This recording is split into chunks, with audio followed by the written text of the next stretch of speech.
Hello, and welcome back to another video featuring the 13 days of Craftoween Advent Calendar. Today we will be focusing on days 1 and 11. As always, the products will be listed down in the video description box below. So let's get started. As you can see, this is a 4 1/4 by 5 1/2 inch partial side folding card. I wanted to show you that this technique can be used both as a top folding or side folding card. I won't be creating a partial die cut side folding card, and instead we're going to use a top folding card to recreate this Halloween scene. Off screen, I did create 3 templates for my clouds using the Lawn Fawn Puffy Cloud Border die set. I started off with 3 4 1/4 by 5 1/2 inch panels, and my top layer I measured down at the 3 inch mark. I placed the die at a diagonal at the 3 inch mark and cut. For my middle clouds, I measured at 3 1/2 inches, and for the last layer, 4 inches. I keep these as a template, but you could adjust them to whatever length you need. For the first layer, the top of the template should line up with the top fold of the card. Next, you will take the die and place it on top of the cloud's cut line. This will pop into place like a puzzle. Once seated, you will use low-tack tape to hold it into place. Make sure the tape is only on the die and the portion of the card that is going to be removed. This will allow you to easily pull the template away from the die. Before you run it through your die cut machine, make sure to open your card. This is important, otherwise you will cut through the entire card. The fold of the card should line up to the edge of your cutting plate, and the body of the card should be hanging off the edge of your cutting plates, as you see in the video. You will use this technique no matter the orientation of your card. As for the other 2 layering pieces, you will align your templates the same as your first layer and cut. My second layer, I used black glitter cardstock, and for my third layer, I used vellum. I used vellum because I knew it was going to cover up the top of my haunted house. Moving on to ink blending, I will be using Gina K Designs Masking Magic to mask off areas I want to protect from ink. This masking tape is low tack and it can be used multiple times before you need to toss it. I also like the crisp lines it gives when it comes time to remove it from your project. It does a fantastic job of not allowing ink to bleed under the mask. I will be using Distress Oxide inks in the colors Villainous Potion, Prize Ribbon, Chip Sapphire, and Black Soot. I will apply my inks using the Simon Says Stamp blending brushes. I did speed up my ink blending, but I left the entire process in the video. There will be a moment of silence while I continue to ink blend.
Now that I'm done ink blending, for texture, I did spritz some water since oxides are water reactive.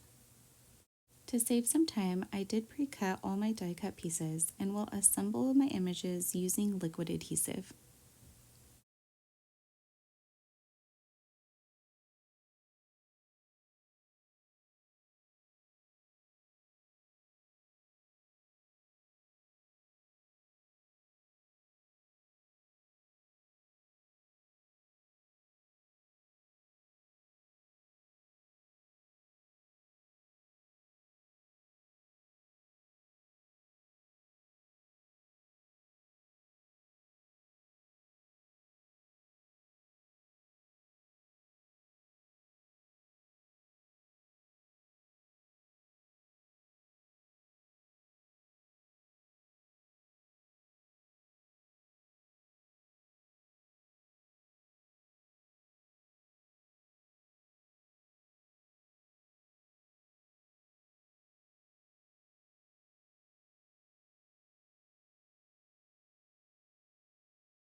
I will be heat embossing both sentiments using the stamp set from the kit.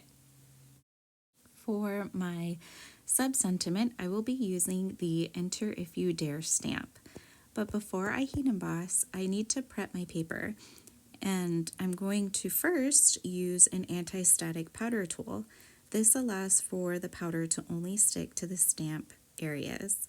Next, I will ink up my stamp using a clear sticky ink, and in this case, I will be using Versamark ink.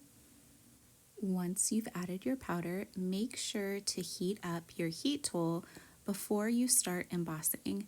This will allow the paper to not warp as much when the heat gun is nice and hot. I will be using my Gina K Designs sentiment dies to cut out my sentiment.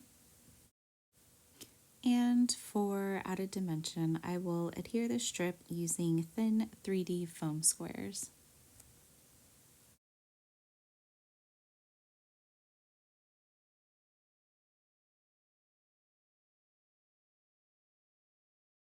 For the main sentiment, I will be using the Have a Fantastic Night, and I will follow the same heat embossing process as I did with my sub-sentiment.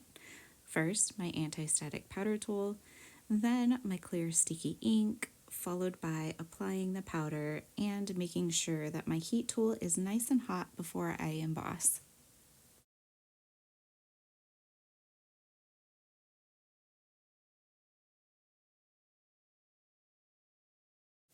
I will be using 3D foam tape to adhere my haunted house to my card.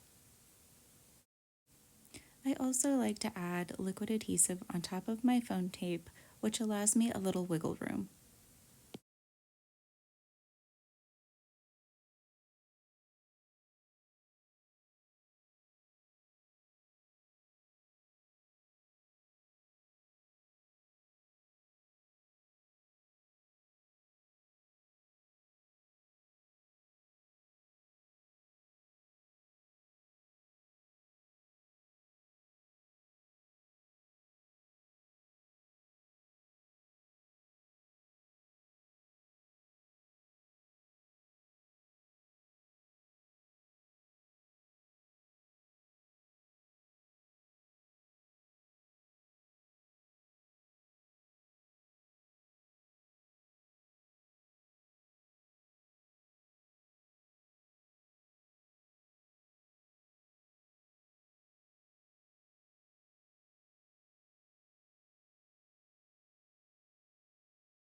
After I'm done assembling my card, I will add some amethyst gems for added bling.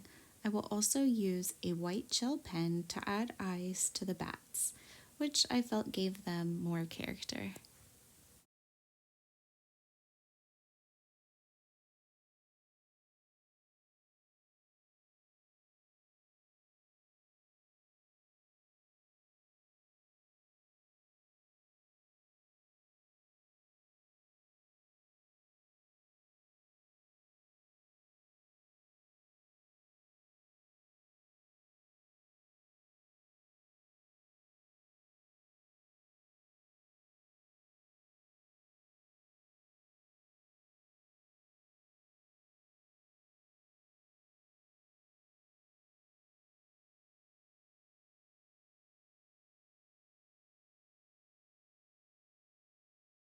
This will complete today's card project. I hope this inspires you to try and create a partial die cut scene.